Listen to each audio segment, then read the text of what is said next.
Bismillahirrahmanirrahim and Assalamu alaikum my dear students.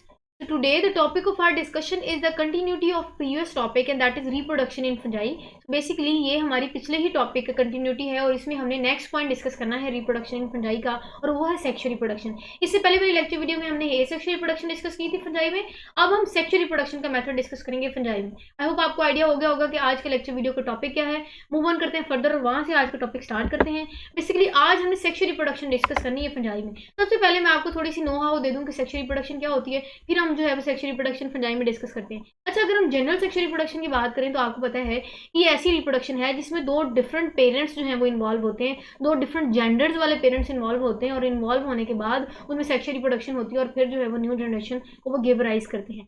लेकिन थोड़ी बहुत चेंजेस हैं। अगर हम सेक्सुअल रिप्रोडक्शन इन फंजाई की बात करें तो फंजाई जो है वो ऐसी लिविंग ऑर्गेनिज्म है, इनमें जेंडर्स वाला कंसेप्ट नहीं होता। मतलब इसमें ये नहीं कह सकते कि फीमेल फंजाई और ये मेल फंजाई है। तो ये अब क्या होगा, अब जब इनमें जेंडर्स ही डिफरेंट नहीं है तो ये सेक्सुअल रिप्रोडक्शन कैसे करेंगे? है ना सोचने वाली बात। मैं आपको बताती हूँ इसमें होता ये है कि इनमें जीन्स का कॉन्सेप्ट आ जाता है कि डिफरेंट जेनेटिक मेकअप रखने वाले फिर जो स्पीशीज है फंजाई की वो मिलेंगी तो नई जनरेशन बन जाएगी। ठीक है, मतलब होगा कॉन्सेप्ट डिफरेंट ही, यानी कि सेम जेनेटिक मेकअप रखने वाली स्पीशीज मिलेंगी तो जी जनरेशन होगी और नई जनरेशन बार की सेक्सुअल रिप्रोडक्शन नहीं। इसमें क्योंकि जेंडर का कॉन्सेप्ट नहीं है तो इसमें हम देखेंगे कि इसमें फिर दो डिफरेंट जेनेटिक मेकअप रखने वाली फंजाई जो है वो मिलेंगी तो उनमें सेक्सुअल रिप्रोडक्शन होगी तो जनरेशन में। एक बात ये, दूसरी बात ये समझें कि जो सेक्सुअल रिप्रोडक्शन का मेथड है ना फंजाई में वो डिफरेंट है, मतलब कुछ चेंजेस हैं। फंजाई की अगर हम बात करें तो इसकी रिप्रोडक्शन में दो पॉइंट्स तो सिमिलर है। पहला पॉइंट ये है कि इनमें ना न्यूक्लियाई की फ्यूजन तो तमाम की तमाम किस्म की जो फंजाई ना ऑल टाइप ऑफ फंजाई में पहला पॉइंट ये है कि फ्यूजन ऑफ न्यूक्लियाई होता है।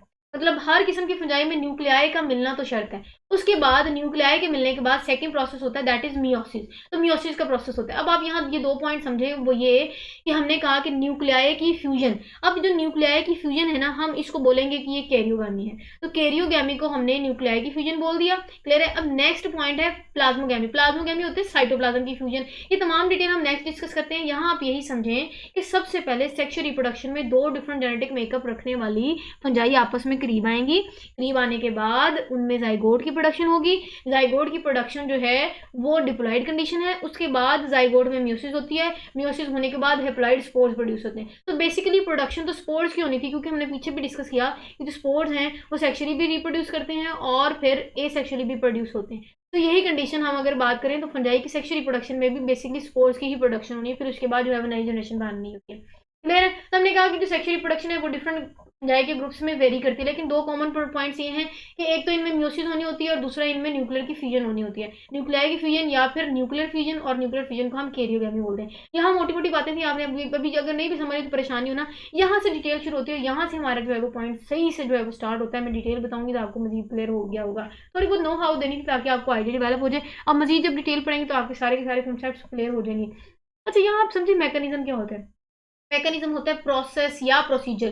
तो बेसिकली हम वो step by step procedure follow करने जा रहे हैं कि सेक्सुअल रिप्रोडक्शन इन फंजाई में एक्चुअली क्या प्रोसेस होता है, सबसे पहले क्या होता है, दूसरे नंबर पे क्या होता है, क्या क्या चीज़ें हो रही होती है वन बाय वन। तो तमाम की तमाम जो है वो सेक्सुअल रिप्रोडक्शन रिलेटेड डिटेल हम आज डिस्कस करने जा रहे हैं। तो मैं कोशिश करती हूँ कि मैं यहाँ डायग्राम बनाऊँ ताकि आपके लिए आसानी हो जाए समझने के लिए। अब बेसिकली मैंने बनाया यहाँ क्या है कि मैं दो डिफरेंट फंजाई बना रही हूँ। क्या बना रही हूँ? दो डिफरेंट फंजाई। हंसना नहीं है कोशिश कर रही हूँ कि ये अगेन माउस यूज़ कर रही हूँ। अच्छा जी, अब है क्या यहाँ, ये समझे मैंने बनाया क्या। बेसिकली ये दो डिफरेंट फंजाई बनाई हैं मैंने जो कि सेक्सुअल रिप्रोडक्शन के लिए करीब आई हैं, और ये दो डिफरेंट फंजाई की कंडीशन ये है कि ये जो फंजाई है ये जेनेटिकली इस फंजाई से डिफरेंट होगी और ये फंजाई जेनेटिकली इस फंजाई से डिफरेंट होगी। तो दोनों जो फंजाई हैं उनका जेनेटिक मेकअप जो है वो डिफरेंट हो। एक ने पिंक लिपस्टिक लगाई हो तो दूसरे ने रेड लिपस्टिक लगाई हो। ऐसा है क्या कुछ? नहीं जी, आई होप आपको समझ आ गया होगा। चलें जी, अब होना क्या है, अब इनमें जब ये जो करीब आ गए हमने कंडीशन लगा दी भाई ये कंडीशन है, इसके अलावा इन्होंने जो है वो मेटिंग नहीं करनी, कंडीशन अप्लाई हो गई। अब होना क्या है? अब होना ये है कि जब फ्यूजन होती है, जब मेटिंग होती है तो सबसे पहले फ्यूजन होनी है। और वो फ्यूजन का जो पहला पॉइंट है वो है साइटोप्लाज्म की फ्यूजन। अब साइटोप्लाज्म की फ्यूजन को हमने बोला था प्लाज्मोगैमी। तो पहला प्रोसेस सेक्सुअल रिप्रोडक्शन का प्लाज्मोगैमी है और उसके बाद कैरियोगैमी वाला प्रोसेस है वो भी हम डिस्कस करते हैं। तो ये करीब आ गए, मेटिंग आ गई, कंडीशन वगैरह लग गई। पहला पॉइंट ये है कि इनमें प्लाज्मोगैमी होगी। प्लाज्मोगैमी क्या होता है, ये मैंने डॉट्स बनाया ना वो बेसिकली साइटोप्लाज्म को मैंने एक्सप्रेस किया है। तो सबसे पहले जब ये दोनों इंडिविजुअल्स करीब आएंगे उनके बाद इनके साइटोप्लाज्म आपस में मिलेगा, आपस में फ्यूज करेगा। उस प्रोसेस को हम बोलते हैं कि वो प्लाज्मोगैमी। अब दूसरा प्रोसेस ये होता है कि जब साइटोप्लाज्म की फ्यूजन हो जाती है तो दूसरा प्रोसेस होना होता है जिसको हम कैरियोगैमी बोलते हैं, जिसमें ये दो डिफरेंट न्यूक्लियाई आपस में आएंगे, करीब आएंगे, दो डिफरेंट जेनेटिक मेकअप आपस में जो है वो एक्सचेंज होंगे, उसके बाद नई जनरेशन बनेगी, तो हम कहते हैं लो जी सेक्सुअल रिप्रोडक्शन हो गई। क्लियर है। अब लेकिन ये कंडीशन जो है वो वेरी करेगी, कुछ दो ग्रुप्स में आप कह सकते हैं, टू मेजर जो ग्रुप्स हैं फंजाई के, उनमें कुछ कंडीशंस डिफरेंट है, वो हम देखते हैं क्या चेंजेस हैं, क्यों डिफरेंट है, उसमें फिर क्या डिफरेंस है, तो फिर क्या चीज़ें होती हैं, तो उनके स्ट्रक्चर्स भी देखेंगे, डिटेल भी देखेंगे। चलें जी स्टार्ट करते हैं अपने पॉइंट को। कहानी तो मैंने बहुत बता दी, वो सारी कहानियां ही जो है उनका लुब्बे लुबाब आप चले हम डिस्कस करते हैं। वो ये कि वैन फंजाई रिप्रोड्यूस सेक्सुअली, जब फंजाई सेक्सुअली रिप्रोड्यूस करती है तो होता क्या है, वही बातें सारी जो मैंने बता दी हैं।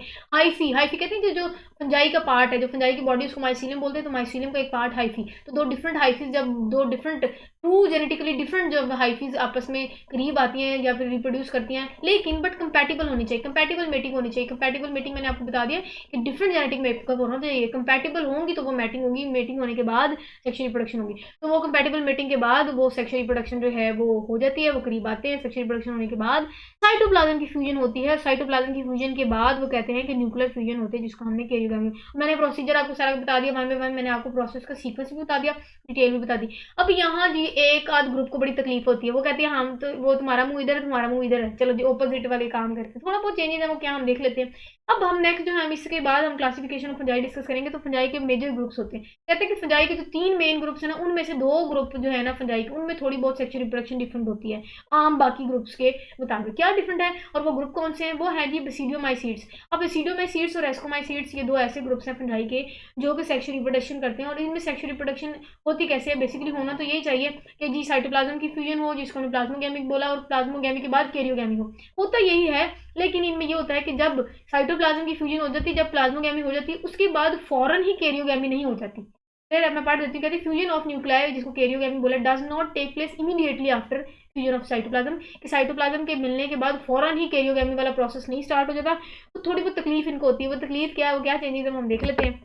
अच्छा जी, तकलीफ इनको ये होती है कि जी होता ये है कि इन्होंने, हमने कहा कि जी न्यूक्लियाई की फ्यूजन होनी होती है और वहाँ से नई जनरेशन बन रही होती है, लेकिन इनमें ये होता है कि न्यूक्लियाई आपस में फ्यूज नहीं करते, बल्कि आपस में बहनों की तरह रह रही होती है। आपस में बहनों की तरह ना ये रह रही होती है, मतलब कि ये लिव टुगेदर आपस में लिव करती है, लेकिन ये फ्यूजन नहीं होती बिल्कुल आपस में। एक दूसरे को जेनेटिक मेकअप मिक्स करके वो नई चीज़ नहीं बन जाती, लेकिन उनकी जो है वो आप कह सकते हैं न्यूक्लियर फ्यूजन नहीं करती, लेकिन वो आपस में मिल के रहती हैं, और उनकी न्यूक्लियाई के करीब रहने के बाद एक नई जनरेशन में कन्वर्ट होती हैं, और उनमें फिर थोड़ी बहुत चेंजेस होती हैं, वो हम डिस्कस कर लेते हैं। हमने कह दिया कि दो जो है वो genetic type of haploid nuclei form two individual में को एग्जिस्ट करते हैं, एक साथ रह लेती हैं, ठीक है, एंड डिवाइड, और फिर एक साथ रहने के बाद डिवाइड भी करते हैं सेम हाइफी में। और ये फिर जो है वो कुछ लाइफ ऑफ फंजाई की कंडीशन में, कुछ फंगस की लाइफ में ये प्रोसेस हो रहा होता है, और हम बात कर रहे हैं बेसिडियोमाइसीड्स और एस्कोमाइसीड्स की। अब नेक्स्ट पॉइंट ये है कि सच फंगल हाइफी, ऐसी हाइफी जिसके स्ट्रक्चर में हमने कह दिया कि न्यूक्लियर फ्यूजन के बाद नहीं होती, बल्कि न्यूक्लियर मिलने के बाद नई जनरेशन को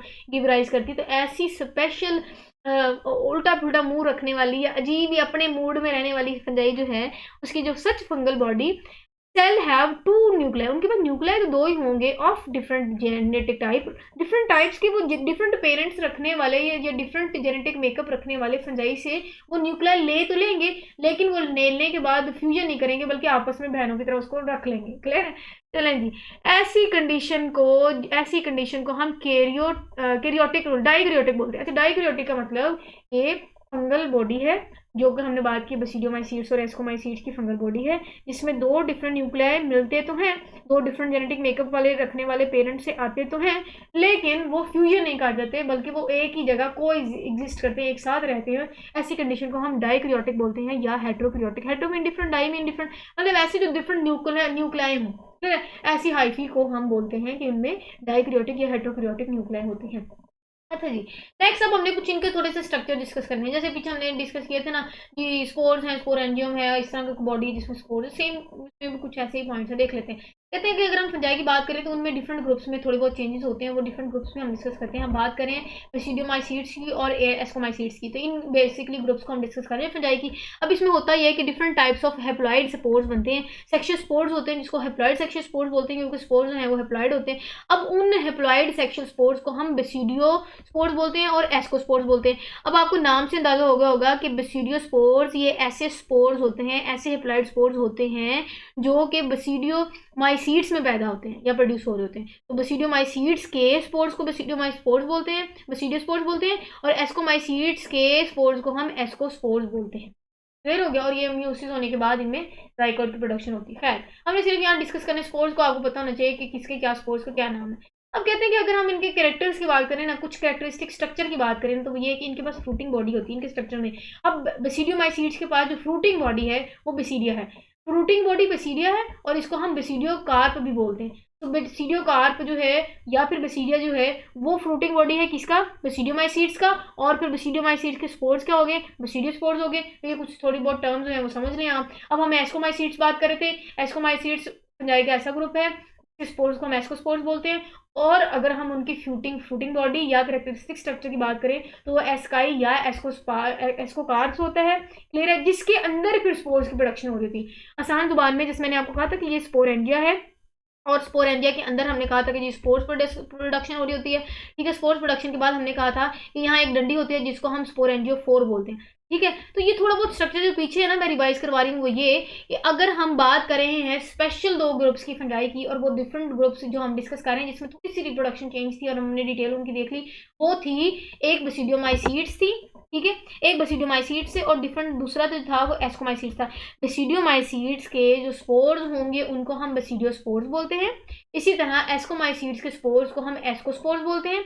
और नेक्स्ट अगर हम बेसिडियोमाइसीड्स के ग्रुप वाले, मतलब ये ऐसा फंजाई का ग्रुप है जिसके हम फ्रूटिंग बॉडी या फिर कैरेक्टरिस्टिक स्ट्रक्चर की बात करें तो वो बेसिडिया है या बेसिडियोकार्प है। जैसे स्पोरेंजियम था ना, ये स्पोरेंजिया था जिसके अंदर स्पोर्स की प्रोडक्शन होती है। इसी तरह बेसिडियोमाइसीड्स जो कि फंजाई का एक ग्रुप है, इसके एक पाउच जिसको हम कार्प्स या बेसिडिया बोलते हैं उसके अंदर फिर बेसिडियोस्पोर्स की प्रोडक्शन हो रही थी। इसी तरह अगर हम दूसरे ग्रुप की बात करें जिसको हम एस्कोस्पोर बोलते हैं, वो भी फंजाई का ऐसा ग्रुप है जिसके अंदर हम कह सकते हैं एक फ्रूटिंग बॉडी जिसको हमने एस्कोकार्प बोल दिया, या फिर एस्काई, उसके अंदर फिर स्पोर्स की प्रोडक्शन हो रही होती है, और इस किस्म के ग्रुप में पैदा होने वाले स्पोर्स को हम एस्कोस्पोर्स बोलते हैं। आई होप आपको आज की लेक्चर की बहुत अच्छी समझ आई होगी। छोटा सा सिंपल सा टॉपिक था, थोड़ी बहुत कंडीशंस थी वो हमने देख ली, हमने कॉमन जो है वो प्रोसीजर भी देख लिया, चेंजेस भी देख लिए, डिफरेंट ग्रुप्स के डिफरेंट स्ट्रक्चर्स भी देख लिए, जो कि एमसीक्यू पॉइंट रिलेटेड इंपॉर्टेंट है, और ये आप शॉर्ट क्वेश्चन रिलेटेड भी पूछे जा सकते हैं, लॉन्ग भी रिलेटेड भी। तो आपने मतलब हर पॉइंट को ऐसे तैयारी करनी है कि ये एमसीक्यूज भी आ सकता है, ये शॉर्ट क्वेश्चन में भी आ सकता है, और ये लॉन्ग क्वेश्चन में बाज़ औक़ात पेपर में अनएक्सपेक्टेड लॉन्ग आ जाते हैं। तो आपने पेपर को जो है वो अच्छे से देख लेना, और मेरे जो नोट्स को भी प्रॉपर्ली देख लीजिएगा, और मेरी लेक्चर वीडियो को भी देख लीजिएगा। आई होप आपको बहुत अच्छे से समझ आई होगी। मजीद अगर आपने कुछ पूछना हो तो बिला झिझक आप कमेंट सेक्शन में पूछ सकते हैं। तो this is it. Okay then next जो है इंशाल्लाह हम क्लासिफिकेशन ऑफ फंजाई डिस्कस करेंगे। स्टे कनेक्टेड एंड अल्लाह हाफिज़।